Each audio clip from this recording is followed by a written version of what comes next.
Hey guys, it's Hunter. Welcome back to another little behind the scenes unboxing video. Quick one this week. I've got some family visiting soon. Everyone wants to see the baby, but I still wanted to give you a little sneak peek on what I'll be working on in the coming weeks. In addition to the backlog of stuff you guys have been reminding me I need to get to. I hear you. I'm working on it as fast as I can. In the meantime, unboxing cool new guitars is one of the best parts of this job. So I'm gonna take you guys with me behind the scenes, and we've got some boxes that need opening. Let's jump into it. First box. All right, it doesn't look like very many because there's only a couple out here. But do not be fooled. We've got some in the closet, got some in this other closet, a couple in the garage. Listen, we got some work today, but we got to start with this one. As a new dad, really excited about my new dad guitar. Let's open it up.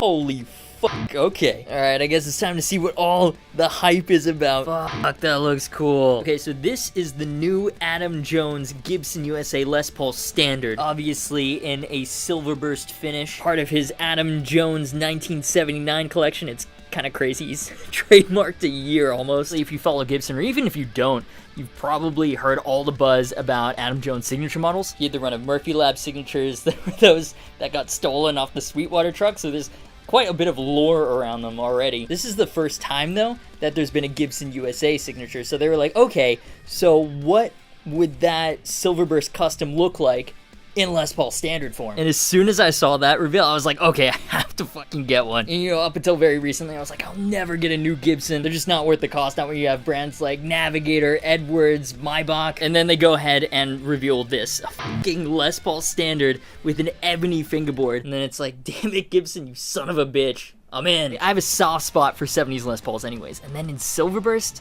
god damn, dude. So they've called this antique Silverburst, and yeah, I mean, I guess it's not as shiny as a brand new looking Silverburst. Actually, from this angle, it looks quite golden, but it's not as green as it looked in some of the teaser pics. So I guess it's up to me to place it in direct sunlight and take up smoking.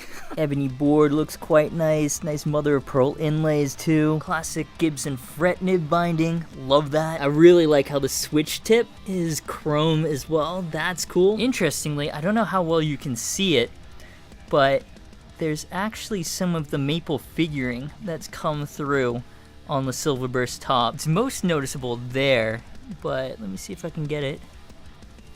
Yeah, you can't see it on the camera, but you can definitely see it over here. I've never seen that before, like a semi-transparent Silverburst top, but I kind of really like it. It's very unique. Now, kind of disappointing they haven't kept all the specs from his custom shop models. These pickups, for example, his custom shop run had his signature Seymour Duncan bridge and a reverse round custom bucker. This is a Gibson DC high gain, and this is a burst bucker 1, but at least they've kept the reverse mounts and the covered uncovered combo. That's kind of ugly, but I somehow taught Gibson to straight up giving me this guitar, so I'm not gonna complain too much. But yeah, there's a lot of exposed wax there that doesn't look too great on a $3,000 guitar. Love this though. The overall vibe of this, the different pickups, the black pickup ring screws, the chrome tip, I mean, it's very, I don't know, modernized Norlin, which I really like. Onto the back. Oh no, it's not Silverburst on the back. I mean, who's gonna see the back besides me? But that would have been really cool on a standard. However, we do have this crazy design custom Adam Jones artwork on the back of the headstock. Obviously, a Gibson made in the USA.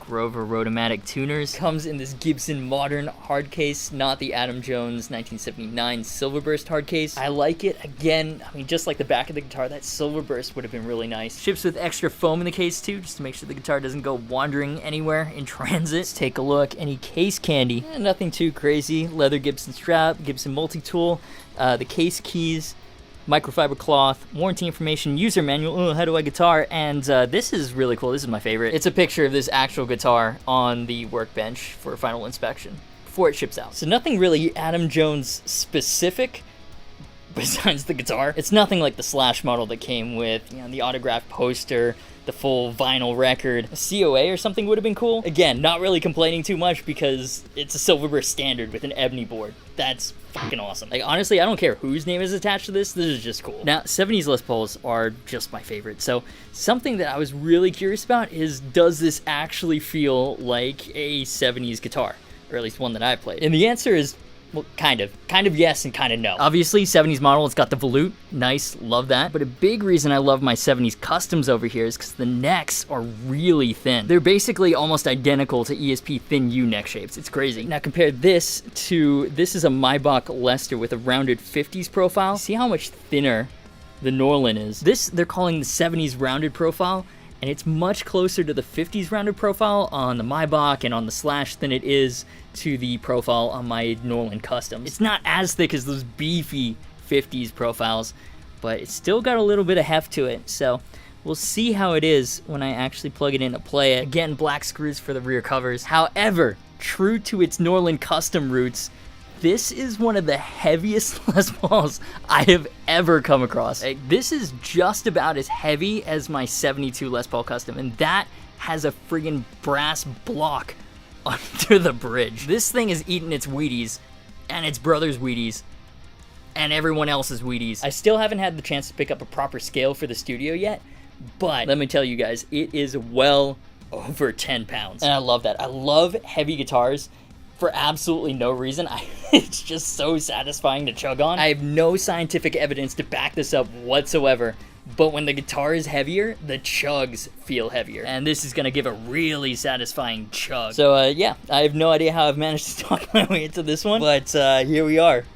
I love it. One last little flyover. I'm really curious to see how these pickups are gonna fare. I'm sure they're gonna be awesome. And let's see what else we have to unbox. Speaking of something I'm sure will be awesome, the sponsor of today's video, DistroKid. And I will use this money for formula. Good God, we have a hungry baby. Look, guitars, new gear, it's all very exciting. But when you write something cool with said gear, you're gonna wanna share it with the world. And that's where DistroKid comes in. It's the easiest way to get your music onto all the major platforms. Spotify, Apple Music, all the other ones that matter just as much. DistroKid is a fantastic platform that takes all the hard work out of it. Uploading a song is just a few clicks. If it's a cover, they'll even help you get the license. Historically, that's been a huge pain in the booty cheek, so that is massive. And a big reason as to why I and so many other people love and use DistroKid is that they're musician focused and constantly improving the service for artists. They're always adding new features, splits for all collaborators to get paid fairly, promo cards to advertise new releases on social media, and now something called Social Phone. Social media is dominated by algorithms whose wants and desires change on a whim. Followers don't always see all your posts, so with Social Phone, DistroKid gives you a tool to communicate directly with your most loyal fans via text message. Announcing a new release, a new music video, or even just to say sub, that personal connection can make all the difference. Absolutely love this feature. DistroKid doesn't take any cuts. All the revenue earned from your music is yours. Pricing starts at just $20 a year for unlimited uploads, but for you guys, if you use my link in the description, you can snag a bonus 7% off. Plus, clicking the link helps support the channel by letting them know that I sent you. So if you got music you want to share with the world, do it painlessly and seamlessly with DistroKid. And in the meantime, let's see what else we have to unbox. Next box. This nondescript one just showed up today.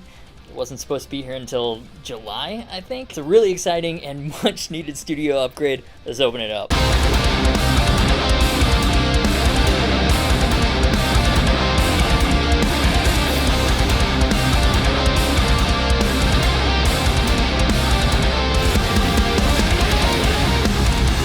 Wow, so that was the most overly elaborate, overly engineered unboxing I've ever done. How long do you think it took them to design this? Realistically, this took them months. Like, you know, Apple, they took one guy and they're like, all right, your entire job is to make the box opening really fucking cool. That's it. That's your job.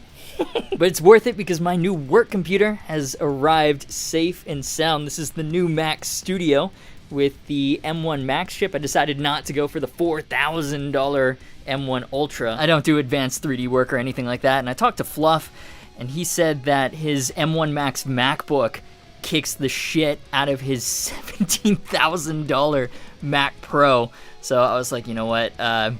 I don't need any more power than that. Let's save a few bucks and go with this. Save a few bucks when I'm talking about an Apple machine. What the fuck am I talking about? But yeah, I know Apple machines are expensive, and for everyone who's like, just buy a Windows PC. I've tried daily driving Windows. I don't like it. I also use Logic Pro every day, which is a Mac only thing. And this is the computer it's replacing. Don't mind the failed non-attempt at wire management down here. But this is the Hackintosh that I put together in 2015, and it's still pretty decent. It's got a quad-core i7 and 32 gigs of RAM, and a GTX 1070, I think. The problem is I can't really update it further. And when I built it, I thought I was saving a ton of money by going the Hackintosh route rather than buying an Apple computer, and I did, but it's also been an absolute house of cards. Like, every update breaks everything. So I'll probably turn this into a local NAS because it's got something ridiculous, like 10 hard drive bays. But, you know, it just celebrated its 7th birthday. It's starting to show a little bit of age. The 4K timeline, editing 4K video, fucking forget it. This, I mean, it wasn't cheap, but it should be able to handle 4K just fine. It's crazy how small this is too. Like, look at it compared to the old one. That's ridiculous. Oh yeah, that is the thing we're trying to do, by the way, make the move to extra crispy 4K. That'll be nice, especially for B-roll and stuff, so you guys can actually see what the guitars look like in person, because who wants to see my face in 4K, am I right? But yeah, it's a Patreon goal. I think we're like 14 patrons away, so make sure to jump over there if you feel like supporting the channel and make the move to 4K. So yeah, it's a Patreon goal. I think we're like 14 patrons away, so make the move over there if you want to support the channel and help the content get better. But yeah, so that's my new metal box. I mean, it's not too exciting to look at, but this is going to really help me with editing. This is the first computer I've bought in like 7 years, specifically for the YouTube stuff, and I'll let you know how I get on with it, if it's worth picking up for video content creation, or just for keeping a shitload of Google Chrome tabs open at the same time. Alright, let's get back to guitars. Next box.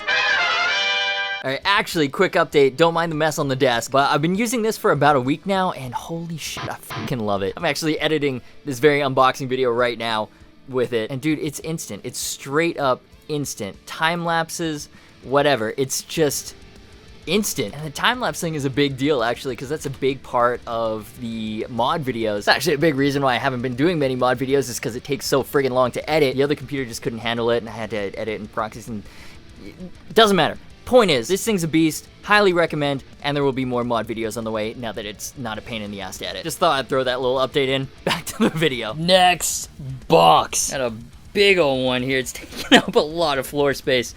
Let's open it up.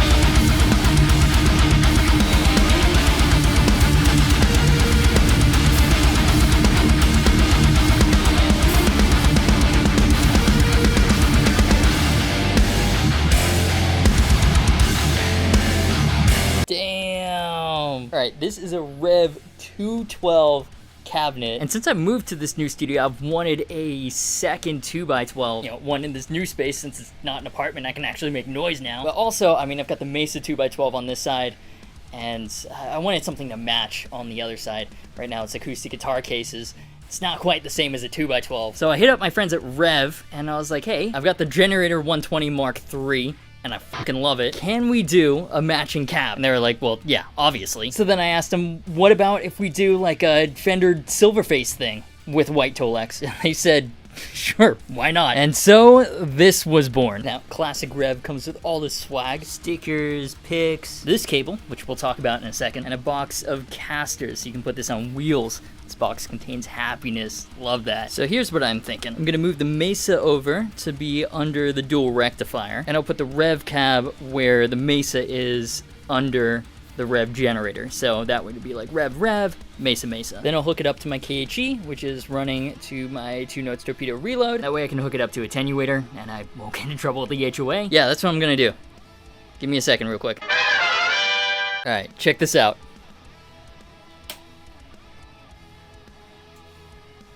Oh shit! It lights up to match the fucking amp. How sick is that? So if you change the channel as well, boom, it's red. Blue looks really cool too, with the white Tolex. Now I've got it hooked up to the Rev Generator Mark III, and that's because it's the one that I use the most, plus it changes color depending on the channel, so that's cool. Technically though, it also does work with the Rev G20, so I could hook it up to that one as well. It's only purple, so I mean, it's not as fun, but yeah, it's just a cool thing that Rev does. Synergy between amp and cab. Now we've got balance, yin and yang, black Mesa, white Rev, more noise making options, and it just looks really cool. Massive shout out to them for setting this up. Canadians are so nice. I'm proud to technically be one. And generally I do record directly into the computer using IRs. It's more consistent.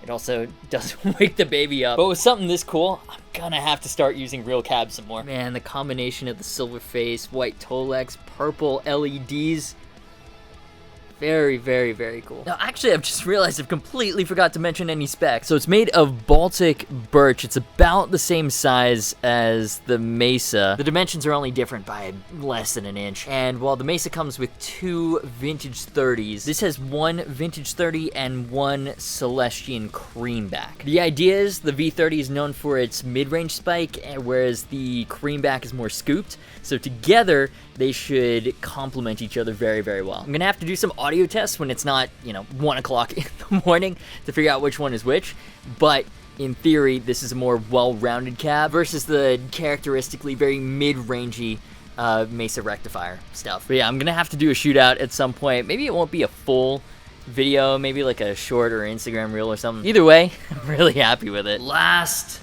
box. She's like, how do they keep multiplying? Listen, Pringle, we need building materials for the fort, okay? Now, this one just arrived from Sweetwater, and I don't think the community has been this hyped for a guitar in a long, long time. So, let's take a look, open it up.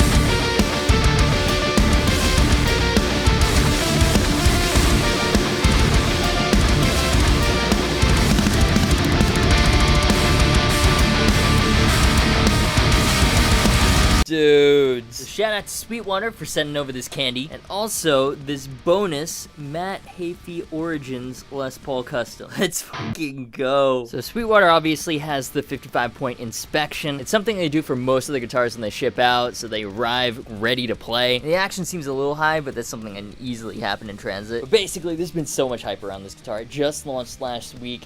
You guys have been sending me messages about it non-stop. And for good reason, it's an Epiphone Les Paul that comes stock with Fish influences. So I reached out to my friends at Sweetwater. They hooked us up with this to check out together. So massive shout out to those guys. So essentially, Matt HEAFY's new models are classic Les Paul customs with a few modern upgrades. And this one is obviously a Black Beauty. And then it's got his custom Fish influences is essentially just the modern with a gold squiggle, and it's got these metal knurled knobs instead of speed knobs, which makes all the push-pull stuff much easier. Black tusk nut from the Nut Masters, locking tuners, his signature on the back of the headstock, battery compartment for easy access to the 9 volts. Look at these medieval ass strap buttons. The last ones had the access neck heel. This one has the modern. Rest in peace, access neck heel. We'll miss you. And then this neck, it's a really thin D-profile neck. They're calling it a speed taper, and to be honest, I'm not sure if I like it yet, but give me a week or so to play around with it. It's unlike anything I've tried on a full thickness Les Paul Custom before. I've been playing a lot of 50s necks recently, and when I picked this up, I was like, where the fuck is the rest of the neck? Like, it's very, very fast, but it's super weird coming from, like, the Slash Les Paul, for example. Yeah, it looks very dad guitar, but it's a straight up metal monster, man. Although I am a little surprised they've gone for the smaller ABR as opposed to the larger Nashville style. I've never had a problem with these types of bridges, but for me, more mass equals heavier chugs. And usually for the more modern models, they go for the larger bridge. There does seem to be some pretty bad ugliness in places on the fingerboard, like here. And here, the camera isn't picking it up so well. In person, it's much more noticeable. But other than that, this is a really nice piece of ebony. I guess I could hydrate it a little more for that extra shine. The biggest thing that I'm noticing, though, they're actually rounding the fingerboard edges. Let's go! Rounding the fingerboard edges was something that Epiphone was playing catch up on just last year. But look at these, man. This feels played in. This is very, very nice. Oh yeah, and this is the new MKH Origins custom hardshell case in all its glory. Pretty much a standard Epiphone hardshell case. It's got his signature on it, which is cool. And the inside is a nice dark gray plush. Very no nonsense. Let's check out the case candy situation, though. Okay, not a lot of surprises here. You got the warranty card. You got, lifetime guarantee of the Grover tuners, bunch of Epiphone stickers, the case key, and the switch tip. They ship it like this with the switch tip off, that way it doesn't accidentally break during transits. That's what happened to my Epiphone Slash, and the metal tip completely sheared off, so the entire switch needs to be replaced. So it's easier to ship it like this. You just avoid that entire situation. Ah, man, they used to ship these with official signed certificate of authenticity. I'm not really sure why they don't do that anymore. I mean, I know it's hard logistically, but it was so nice getting that signed certificate of authenticity with the signature models. It was part of the experience, man. All the same, man. I mean, this is a sweet guitar. Here it is lined up next to my 72 Gibson Les Paul Custom. This is a Les Paul Custom with fish influences, locking tuners. It's basically everything that I look for in a guitar. Plus, it's way more affordable than the 72s. Oh man, I'm so excited to write something with this. Make sure you're subscribed so you don't miss this demo, because it's gonna be an awesome one. I gotta remove this plastic, but it's putting up a hell of a fight. This is a dope guitar, man. One last flyover of the Epiphone Matte HEAFY Origins Les Paul Custom. So sick. So that'll do it for this episode of UNBOXgufish. I guess that's what we're calling it now. Gonna get back to filming some B-roll, writing tracks, maybe do some yoga. Healthy body, healthy mind. Can't just play guitar all the time, or can you? Anyways, I just like taking you guys with me behind the scenes, give you a sneak peek of what's coming up on the channel. Massive shout out, of course, to all my wonderful patrons for supporting the channel. We would not be able to do any of this without you. If you want to join them in supporting the content and get bonus extras to bring on editors so I can get demos out faster, as well as help upgrade everything to crispy 4K for even better content for you guys, link will be in the description. Of course, subscribe, hit the bell for notifications if you don't want to miss any of the upcoming demos. Social media, Discord, and affiliate links are down below. As always, thank you so much for watching. You've been awesome, and I will see you for the next video.